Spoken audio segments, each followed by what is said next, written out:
Alright. Hello, guys. Let's see.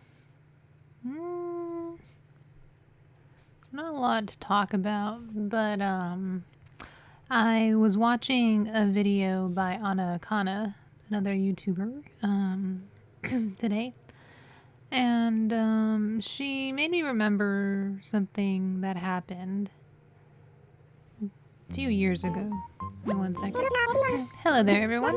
Right now on Zen, it's 5:08 p.m. on Tuesday, January 19th, 2021. There's no news that I can think of. It's only Tuesday, so be sure to pace yourselves. Don't overdo it.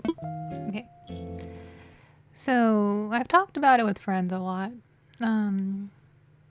But there was a situation where, let me read this real quick. To my pal Lucy, I had a strange dream about you last night. You were absolutely crushing some noodle soup. Like, you were tearing into it, just getting wild. Anyway, I woke up hungry and decided to write about you. Write to you. Okay. Excuse me. I don't know. Anyways. So, I had some coworkers that were pretty much, friends. We hung out outside of work, and there came a point where they wanted to move out on their own and get a place. But to do that, they didn't want to like get an apartment, so they wanted to buy an RV and live like in an RV park or whatever. Cool. But the thing is, they were poor. And so they needed money, like a down payment to get the RV, which was like a good like $4,000, I think,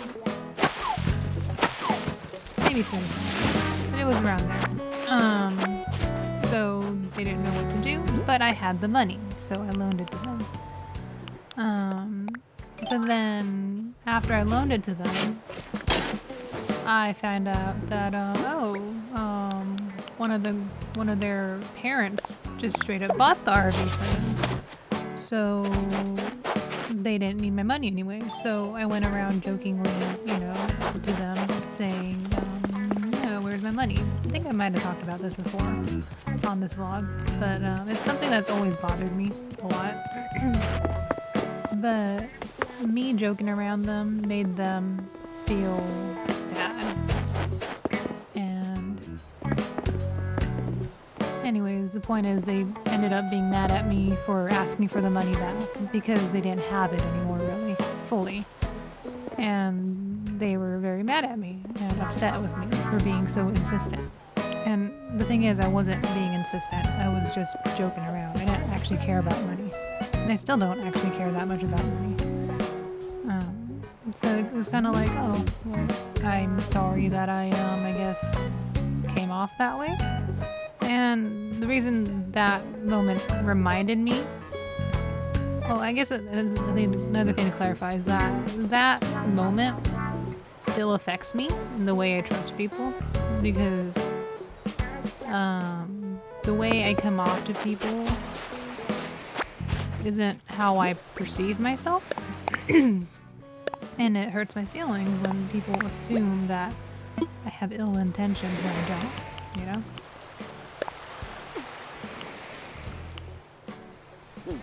So, anyway, let's talk to go. So, excuse me. So anyways, back to the Anna Kana. She had a situation where she noticed that one of her best friends, unfollowed her. And she wasn't sure why. She didn't know what she did, like, to make someone not like her to the point that they unfollowed her. And it was, in the reality it was something minor. It was just because they didn't like hearing Anna complain about stuff on their social media. And okay, whatever. It's not anything super personal. But like her therapist said this to her, is that, you can't help it if people don't like you. What you can do is ask yourself, how much can I tolerate being misunderstood? And that sentence, I never thought, it sounds so minute, but it got to me.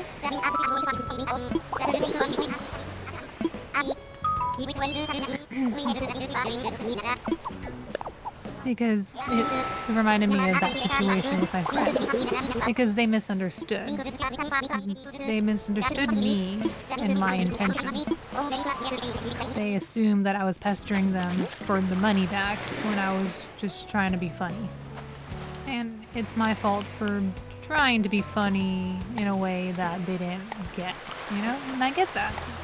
Now, it's fine, but the fact that, you know, other people go through similar situations where they had no intention of, you know, being taken in that way, I guess. So, like, that made me think. How much can I tolerate being misunderstood?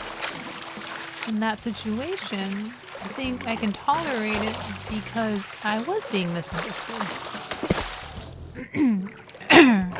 Because my intentions weren't bad. They were perceived as bad from their perspective, and I feel sorry for that. But it's not my fault, and I shouldn't feel bad personally. Because it's not me that's to blame, it's them.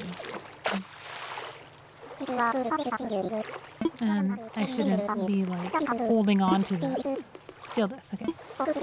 Folks kept telling me my shirt was on inside out the other day, but man, I was dressing for me and not for them. See, Pascal, that's kind of just perfect, you know? You don't care. Yeah. Consider yourself truth. I like Pascal because his truths are like kind of stupid, but also kind of true, you know?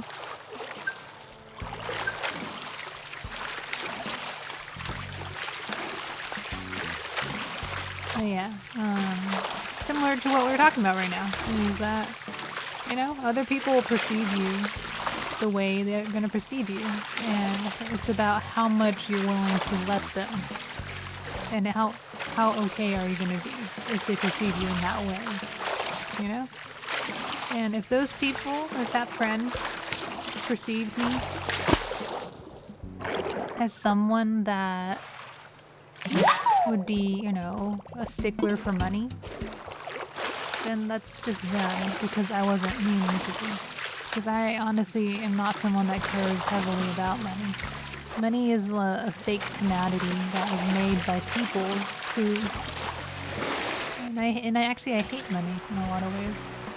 It's the thing that prevents us from moving forward as a society.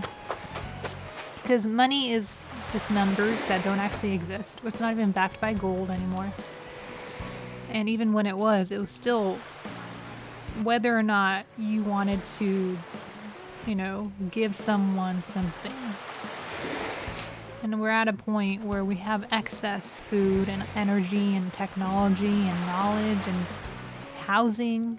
We have so much that we don't even need money to get these things, but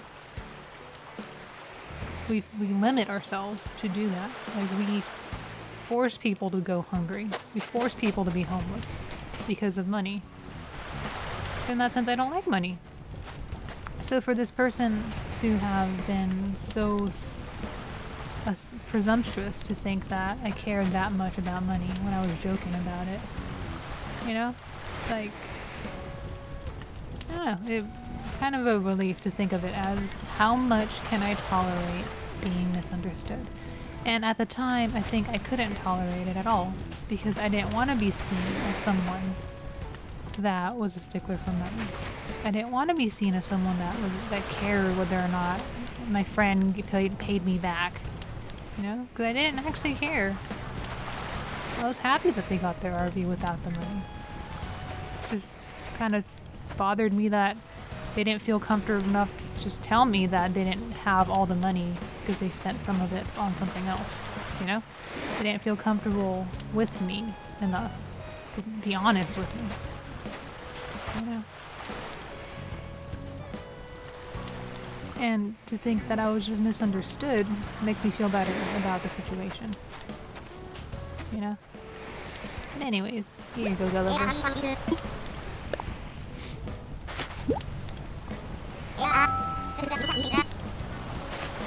But yeah, thank you guys for watching. That is the little tidbit I have on my mind today, I guess.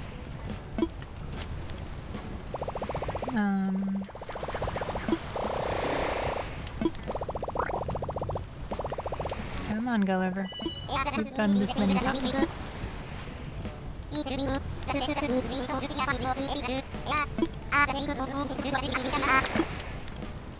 I wonder if I have all the pirate stuff now.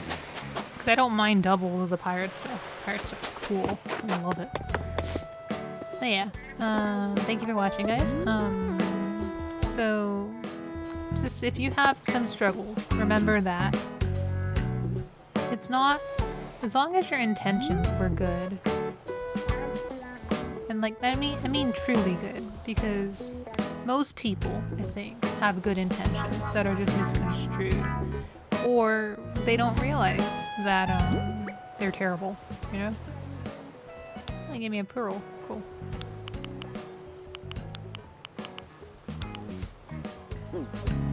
I don't know. It's not as simple as, you know, what I'm saying, but it's a good start for when you're really overwhelmed with that idea that you don't know why someone doesn't like you. It's probably something really stupid. And you're probably being misunderstood. Unless you were just a complete asshole that literally is like, hey, I ran over your dog, but I don't feel bad. Oh, gee, I wonder why they hate me. It's usually nothing like that, you know? It's usually something small and stupid. Yeah. How much can you tolerate being misunderstood?